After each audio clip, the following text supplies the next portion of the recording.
How's it going, YouTube? Silver Shareholder here with a video about why I've decided to start selling silver. I want to start this off by saying don't get the wrong idea. I'm not selling my silver. I still believe in silver and I still plan on continuing to increase the share of silver that I hold.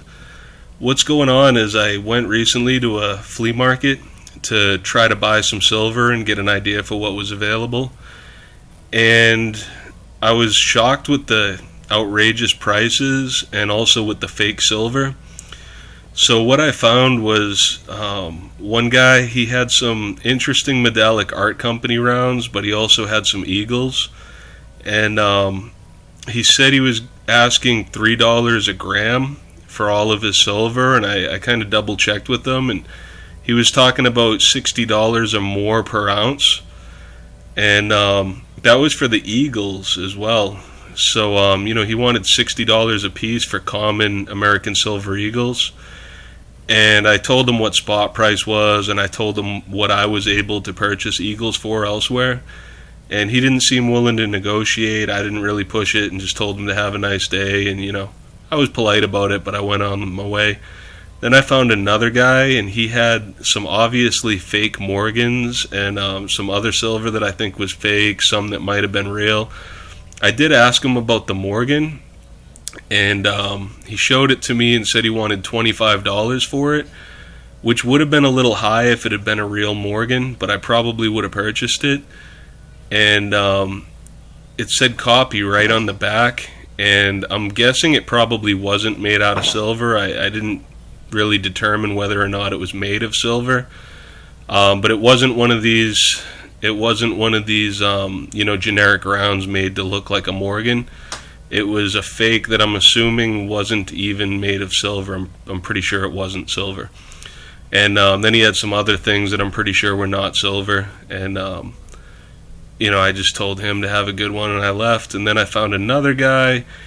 He had some prices that were high, but not too outrageous. And, he was nice enough. He told me he paid a lot for his stuff, and, this is what he wanted for it. And I can't blame him. He seemed like, a nice enough guy, but his prices were high. He had some silver dimes and quarters and things. And so all in all, I was pretty disappointed with the situation there. There was just a few sellers. They all either had high prices or fake silver or both.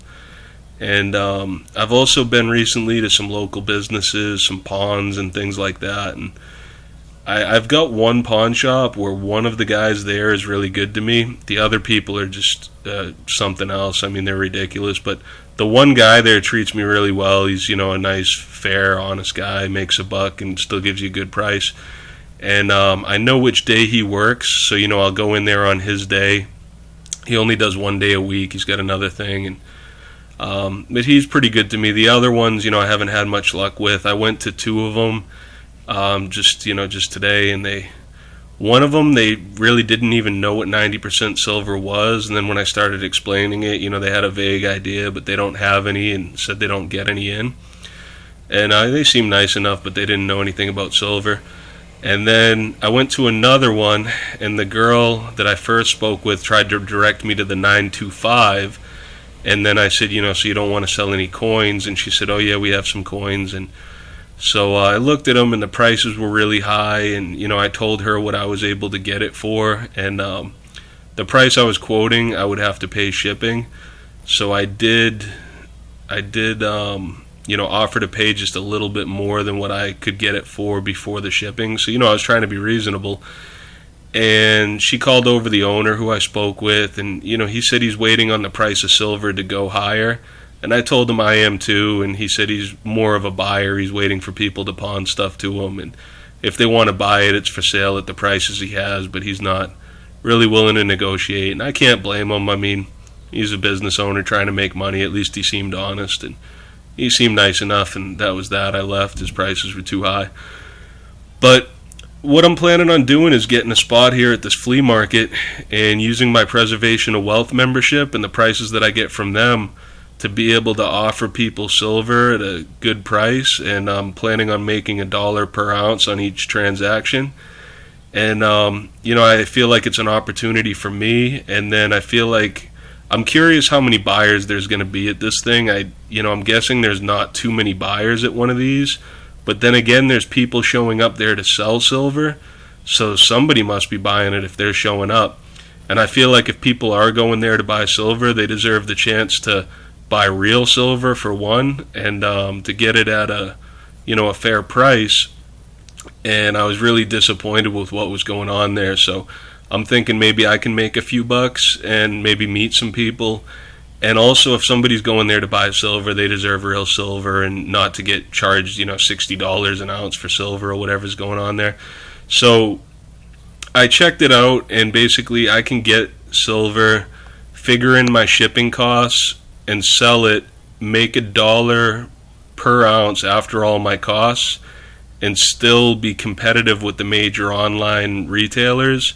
And that's before you figure in their shipping costs.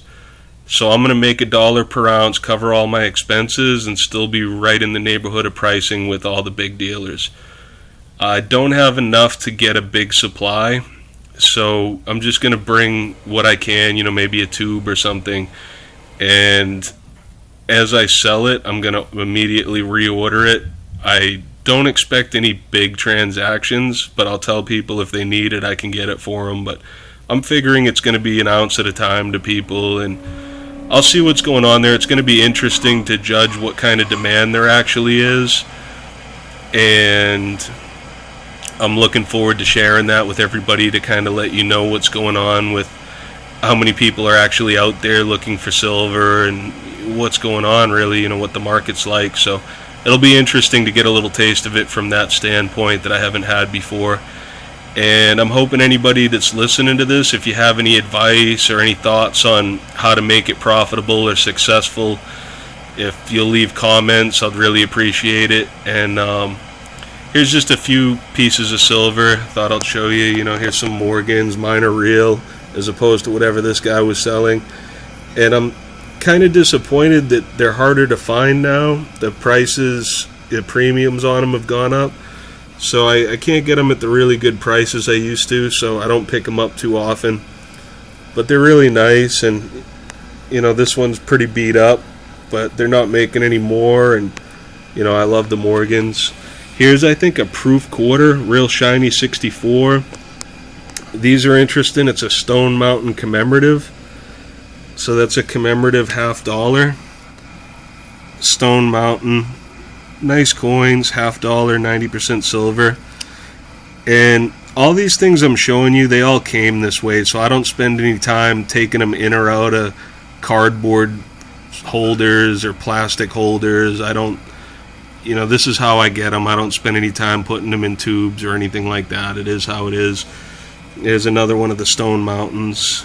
Oh no, actually that's a Columbian Exposition half. That's the first commemorative silver coin, and they're nice coins, $50, 90% silver. Got a few of those. They're pretty nice. And then here's some Standing Liberty quarters. Again, nice coins. They came in these little cardboard squares. So it's going to be interesting. I plan on selling some Eagles, maybe some 90%, and I'll be sure to let everybody know how it goes, and I'd love to hear your thoughts and opinions and advice. And gonna go mining again soon, so if anybody wants to go, I had a couple comments about people interested in going. If you want to go, give me a phone call. I know San Pedro Silver, a Low Pros mentioned it. I know Power Surge mentioned it. So if you guys want to go, give me a call. We'll get together and go up there. I've got the sluice. I've got a little shovel. I've got some classifiers. Really didn't find much of anything. I figured out how to separate the black sand and the gold. I got one of the tiniest little flakes you've seen. It's not worth anything. It's probably 5 cents worth of gold. But yeah, if anybody wants to get together and go, give me a phone call, shoot me a message, whatever. But I'm going to go up there to Azusa Canyon and do some more prospecting soon. So I'll share another video with you, and thanks for watching.